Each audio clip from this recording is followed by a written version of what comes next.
And on this Thursday, January 16th, 2025 edition of Newsmakers, Israeli Prime Minister Benjamin Netanyahu says that a last-minute dispute with Hamas was holding up Israeli approval of a long-awaited ceasefire that would pause the fighting in the Gaza Strip and release dozens of hostages.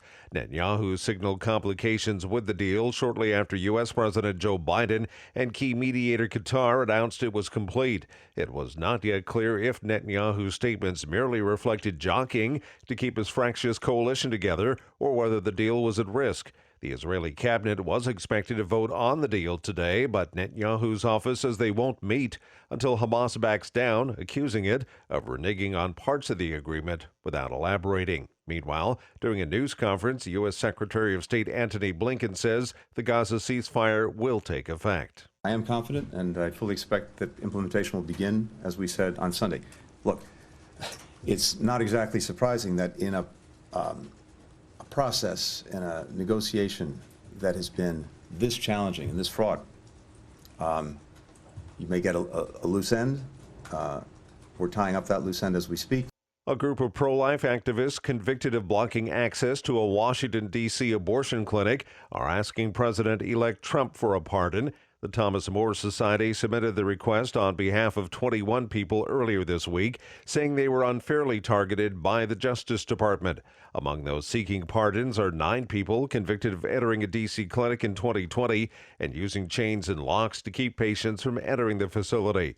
A statement by the attorney requesting the pardons called those convicted upstanding citizens and pillars of their communities who bravely stood up for unborn life. A Florida legal battle over treatment restrictions for gender dysphoria is months away from a potential resolution. A federal appeals court heard arguments in the battle over a state law that prohibits minors from receiving puberty blockers or hormone therapy while placing limitations for similar medications for adults.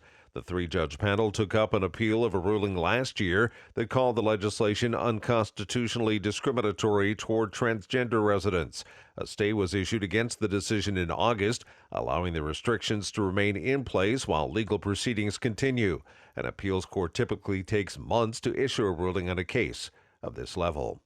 Pope Francis has fallen and injured himself again.